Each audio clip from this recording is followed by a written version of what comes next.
So both of my devotionals this morning, y'all, involved hope. We're talking about hope, which I found very ironic, okay? And it made me think of hope deferred as well, because in one of my devotionals, it referenced the Elizabeth and Zachariah story. Hope deferred is a phrase that comes from Proverbs 13:12, right? It says, hope deferred makes the heart sick, but a longing fulfilled is a tree of life, okay? So hope, obviously meaning expectation, anticipation, or something that you're waiting for with confidence, right? In the Bible, hope is not wishful thinking. It's often tied to faith in God's promises, right? The things that he's told you that are going to come to pass.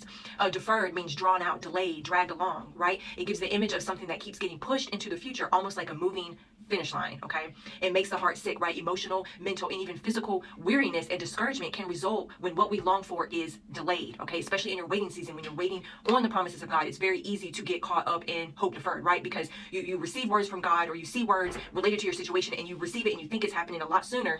God is outside of time, okay? God's soon and our soon are completely different. There are times where God will speak a word, give a word to you, or what have you, and it's a right now word, but oftentimes it's for something in the future, okay? And we don't know when that could be, right? So that will also add into the hope deferred. It's that ache you feel when prayers go unanswered, right? When you've waited long with no breakthrough in sight. The second part of the verse gives a contrast. When that longed for thing finally comes, it's like the tree of life, right? Reviving, refreshing, deeply satisfying. It brings back hope, joy, and spiritual vitality, okay? It's not always a punishment, right? In regards to hope deferred, okay? Delay isn't always due to disobedience. It can be a part of God's preparation, alignment, or timing. Zachariah and Elizabeth, like I was mentioning earlier. Hannah, which is another story I was going to touch on. Joseph and even Abraham all experienced hope deferred, but they were not forgotten, okay?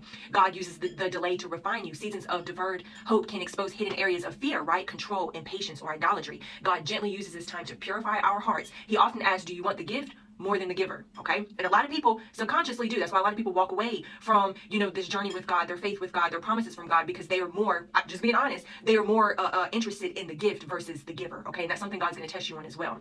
The promise is still alive, right? Hope deferred doesn't mean hope denied. The enemy loves to whisper that the wait means it won't happen, right? But God says in Habakkuk 2:3, though it linger, wait for it, it will certainly come and it will not delay. Amen. And some signs like regarding hope deferred, y'all, I know emotional exhaustion from long waiting, questioning if you heard God correctly, okay? Feeling jealous or discouraged when others receive their breakthrough, temptation to give up or settle for less than what God has promised, right?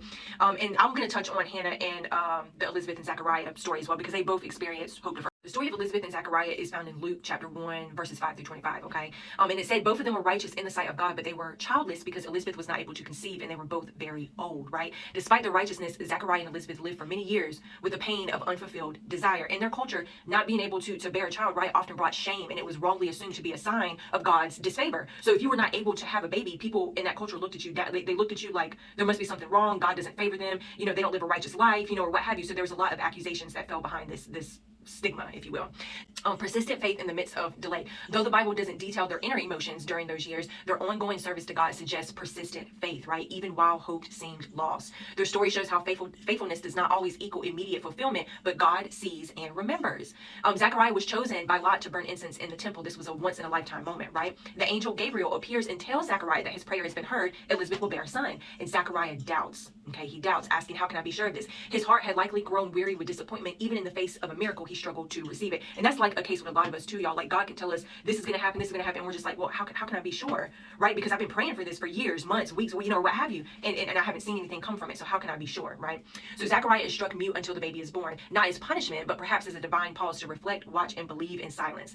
This mirrors seasons where God silences distractions, allowing us to grow in faith while He fulfills the promise. Okay, the Lord has done this for me, she said, talking about Elizabeth. In these days, He has shown His favor and taken away my disgrace among the people. Elizabeth conceives even in her old age, and her response is full of joy and relief. God's delay was not denial. It was preparation for something greater. The birth of John the Baptist, the forerunner of Christ, right? God does not forget. Even when it seems like nothing is happening, He is working in the background. Malachi 3:16, okay? Delay is not denial. Zachariah and Elizabeth's story proves that God is never late. He's intentional.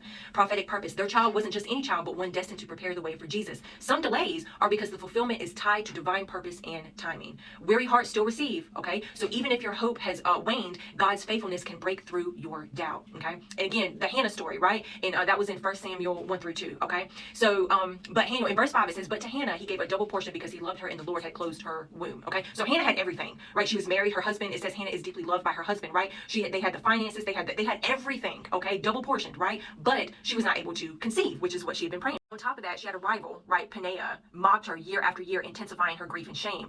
And of course, I know Hannah experienced hope deferred, right? In bitterness of soul, Hannah wept much and prayed to the Lord. So faith that prays through the pain, right? Hannah doesn't stop praying. She presses in. She makes a vow, offering her long-awaited son fully back to God if He gives her a child. And y'all know God does answer her prayer. She has Samuel, right? Which is one of the most well-known prophets in the Bible.